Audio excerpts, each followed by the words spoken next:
So hello guys, my name is Arsh Ahmad Khan and today we discuss about our physics chapter of class 10th. The chapter name is light, reflection and refraction. These topics today we discuss. Please pause the video and write down these topics because these topics are very important. This chapter is based on only these topics. So please pause the video and write down. So let's start the chapter. My first topic is what is light. Light is a form of energy. That means जो प्रकाश होता है वो ऊर्जा जो होती है वो एक जरिया होता है, स्रोत होता है. वो क्या होता है वो हम आगे बताते हैं. Why we need light? हमें लाइट क्यों चाहिए? To see whole world, ये सारी दुनिया को देखने के लिए. To see beauty of the nature, हमारी दुनिया में क्या हो रहा है, हमारे अगल बगल क्या है, ये क्या है, ये क्या है, ये बोर्ड क्या है, ये क्या लिखा हुआ है. अगर मैं यहाँ पे लाइट बंद कर दूँ कुछ नहीं दिखाई देगा. लाइट चालू है, लाइट यहाँ पे पड़ रही है, इसीलिए हमको सब दिखाई दे रहा है. To see everything, to see every object. Come to the next one. What is object? Anything that we see is called object. इसका मतलब ये है कि जब लाइट किसी चीज़ पर पड़ती है, हम लोगों को डायरेक्ट नहीं दिखाई देता है. जब लाइट किसी चीज़ पर पड़ती है और पढ़ के हमारे retina means in the physics language eye is also known as retina. तो जब लाइट किसी चीज़ पर पढ़ के हमारे आँख पर रिफ्लेक्ट होती है, हमारे आँख पर पड़ती है, तो जिस चीज़ से रिफ्लेक्ट हुई है उस चीज़ की इमेज हमारे दिमाग में, हमारे ब्रेन में फॉर्म हो जाती है, क्रिएट हो जाती है. तो हम उस चीज़ को देख सकते हैं. जैसे मैं ये बोर्ड देख सकता हूँ, आप सभी देख सकते हैं. आपके आँख पे मोबाइल की रोशनी पड़ रही है, ये जो लाइट है इन सब की रोशनी पड़ रही है, इसीलिए आप देख सकते हैं. तो what is object? Object anything we see is called object. Come to the next one. मतलब ऑब्जेक्ट में दो प्रकार होते हैं, luminous object and non luminous object. So what is luminous object? The object which produce their own light, for example sun हो गया. So what is luminous object?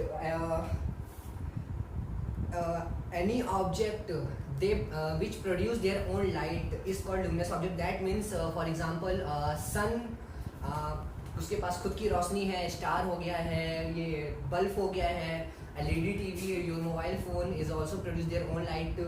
And come to the next one. What is non-luminous object?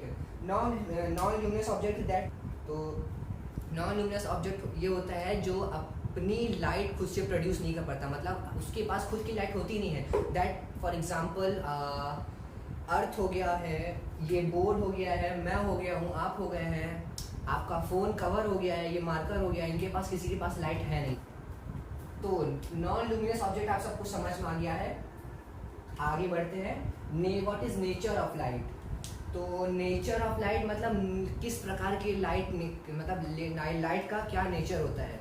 तो there is a dual nature of light based on wave theory and particle theory. Wave theory and particle theory, this is very important. Electromagnetic wave, wave theory में, wave theory को और भी कहते हैं हम लोग electromagnetic wave. तो इसमें दो चीज़ आ रहा है, इलेक्ट्रो और मैग्नेटिक. इलेक्ट्रो और मैग्नेटिक. वेव थ्योरी में आपको ये पता चलेगा कि जो लाइट होती है वो, उसको कोई भी मीडियम की ज़रूरत नहीं पड़ती, मतलब कोई भी जरिया की ज़रूरत नहीं पड़ती है. तो मीडियम मतलब ये जानने से पहले आप लोग जान लीजिए what is medium. The substance which light can pass through a wave. That means इसमें तीन पार्ट्स होते हैं, मतलब तीन टाइप होते हैं. Solid, liquid, gas. जैसे कांच हो गया है, पत्थर हो गया है, इसमें भी तीन प्रकार के होते हैं, वो हम आगे डिस्कस करेंगे. तो मीडियम क्या होता है? जिससे लाइट पास हो जाती है, आर पार हो जाती है, जिससे गुजर जाती है लाइट, इज कॉल्ड मीडियम. तो ये जो वेव पार्टिकल है, इलेक्ट्रोमैग्नेटिक वेव है, उसमें किसी मीडियम की ज़रूरत नहीं पड़ती है. ये अपना it does not require any medium to. तो वेव पार्टिकल थ्योरी जो, मतलब वेव और पार्टिकल की जो थ्योरी है तो वेव थ्योरी में हम लोग अभी तक पढ़ चुके हैं इलेक्ट्रोमैग्नेटिक होता है, इसके लिए कोई भी मीडियम ज़रूरी नहीं है, किसी भी मीडियम के उस पर मतलब बल पे अपना प्रोपिगेशन नहीं करता है। अब आते हैं पार्टिकल थ्योरी पे। तो पार्टिकल थ्योरी जो होता है, it require medium solid liquid gas, solid liquid gas, ये इन सब के ज़रिए से अपना प्रोपिगेशन करता है। अब नेक्स्ट हम लोग चलते हैं what is reflection.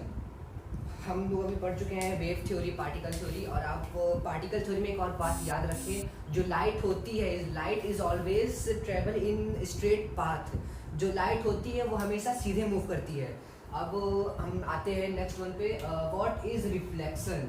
So when light fall in plane mirror, this is plane mirror, ये लाइट है, ये पड़ रही है लाइट, और फिर ये रिफ्लेक्ट हो रही है, इट इज़ कॉल्ड रिफ्लेक्शन। जब किसी पर लाइट किसी चीज़ पर पड़कर जब वापस बाउंसिंग बैक होती है, बाउंसिंग बैक जब होती है वापस, इज कॉल्ड रिफ्लेक्शन। रिफ्लेक्शन, ये रिफ्लेक्शन है। और आपको हम बताते हैं कि ये जो लाइन होती है, ये लाइन जो होती है वो इंसिडेंट रे, ये जो लाइट होती है, ये लाइट, उसे हम कहते हैं इंसिडेंट रे। और ये जो रिफ्लेक्ट होके बाउंसिंग बैक होके जो वापस आती है, उसे हम कहते हैं रिफ्लेक्टेड रे,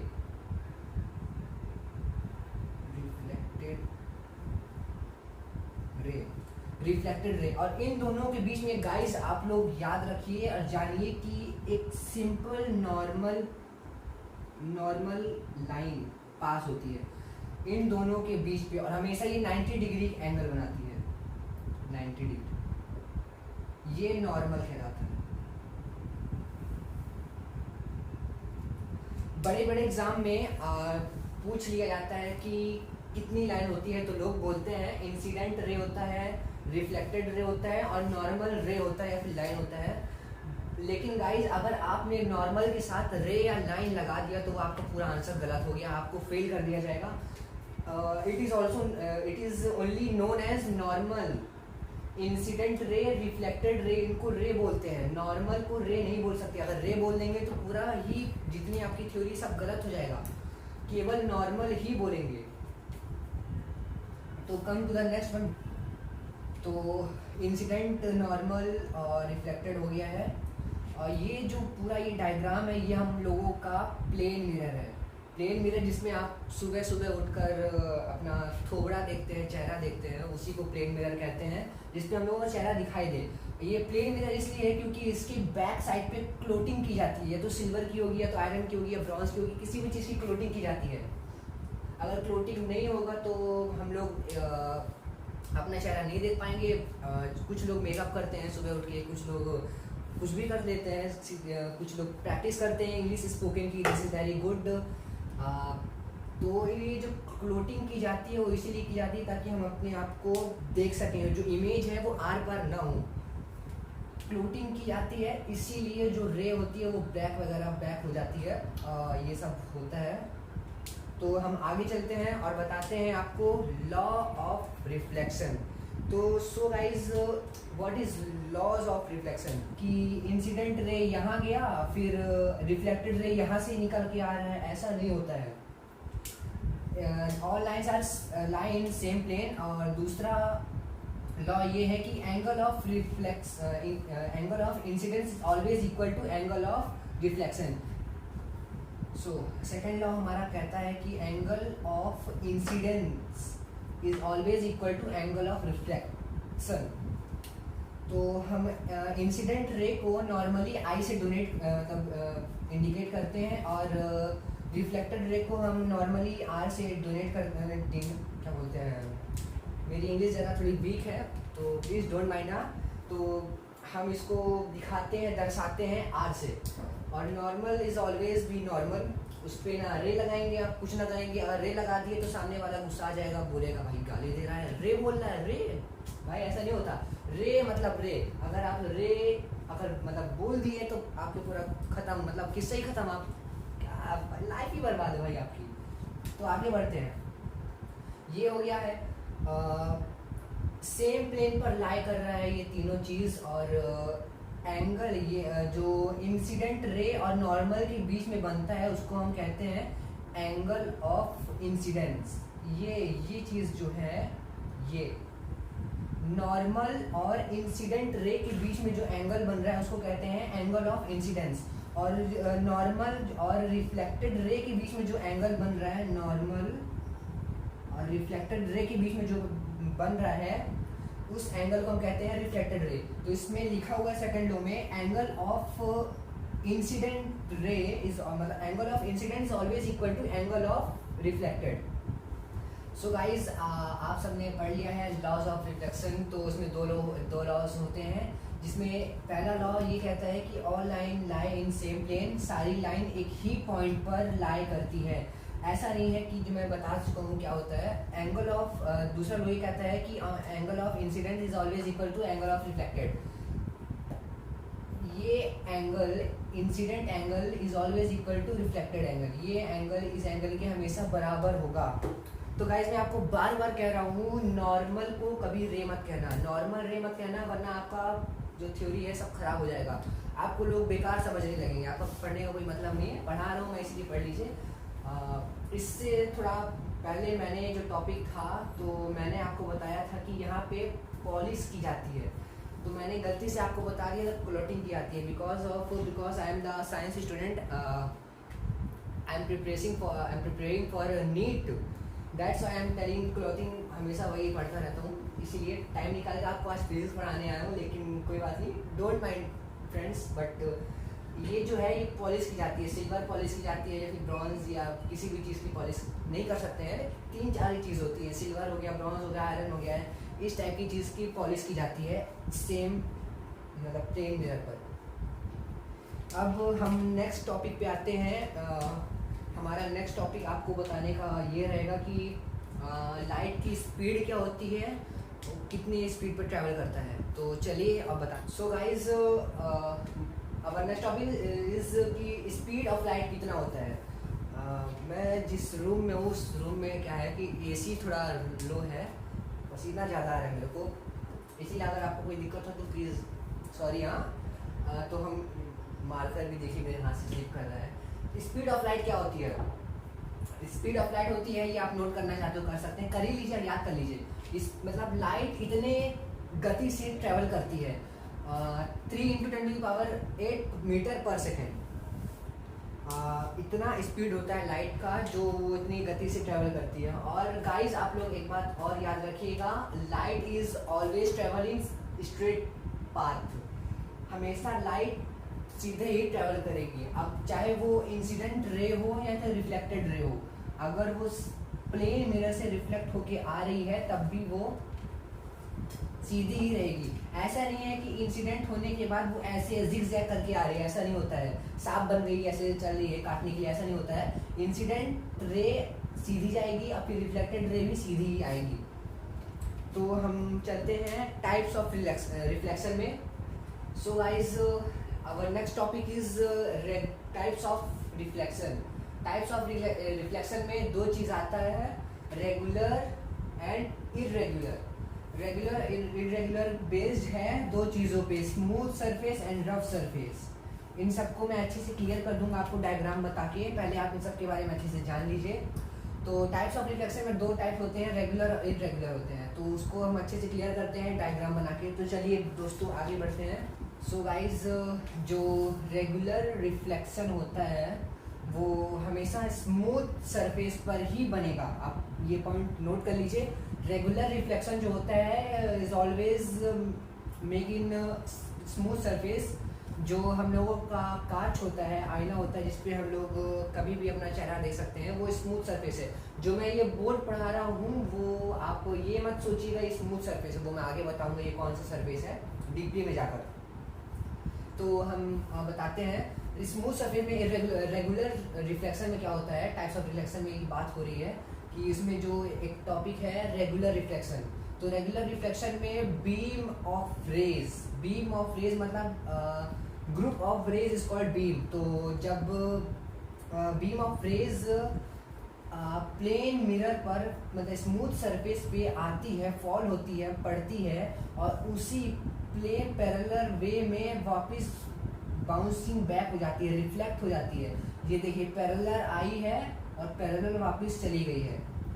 ऐसा नहीं हुआ कि इधर चली गई है, इधर चली गई है, इधर चली गई है, पैरेलल आई है, पैरेलल चली गई है। Is called regular reflection.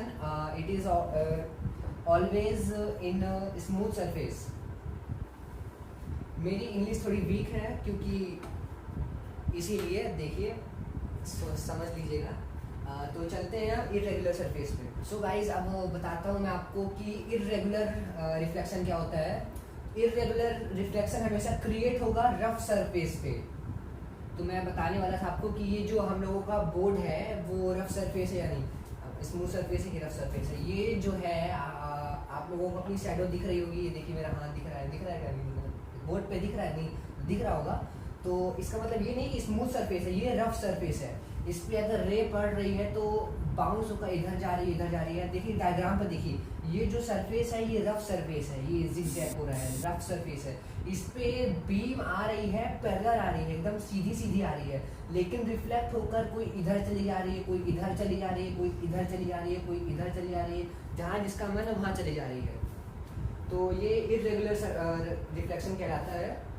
So guys जो इरेगुलर रिफ्लेक्शन होता है it is also known as diffused reflection. Diffused reflection को भी यही कहते हैं इरेगुलर रिफ्लेक्शन। जो मैंने आपको बताया, बीम आती स्ट्रेट है लेकिन जाती स्ट्रेट नहीं है, वो कहीं इधर चली जाएगी, जिसका मन करेगा वो उधर उधर चली जाएगी। और ये होगा लेकिन ओनली रफ सरफेस पे। जो सरफेस होता है जिगजैग होता है, जैसे ये डस्टर हो गया है, ये सब ये सारी चीज़ें कांच को छोड़कर और भी कुछ चीज़ें हैं वो आप सबको मैं आगे बताऊंगा डीपली में। ये सारी चीज़ें जो आपको यहाँ पर दिख रही हैं वो सब ही रफ सरफेस हैं। तो आगे बताता हूँ मैं आप सबको कि क्या कैसे होता है, लेकिन अभी आज के लिए इतना ही दोस्तों, क्योंकि मैं आपको ज़्यादा नहीं पढ़ाना चाहता हूँ। अब समझता हूँ कि दिमाग आपका बहुत तेज़ होगा, किसी का होगा किसी का नहीं होगा, मेरा तो पता नहीं, आप लोग बताइए कैसा है कमेंट करके। ये टॉपिक मैं कल मतलब इसका नेक्स्ट पार्ट बनाऊंगा तो उस पर स्टार्ट करेंगे आगे। आज क्योंकि यहाँ पे रात हो रही है और नींद भी आ रही है मेरे को, आप लोगों को भी नींद आ रही होगी, पढ़ रहे होंगे। बस यहाँ तक जानिए, जो मैंने पढ़ाया है वो सब नोट कर लीजिएगा। और आप लोगों को ये वीडियो कैसा लगा प्लीज़ कमेंट पे बताइएगा। इस वीडियो का सेकंड पार्ट देखने के लिए please like this channel, subscribe this channel and जब मैं ये नया वीडियो इसका दूसरा पार्ट बनाऊंगा ताकि इसका नोटिफिकेशन आपको सबसे पहले मिल सके। So guys good night all of you. Please like, subscribe and support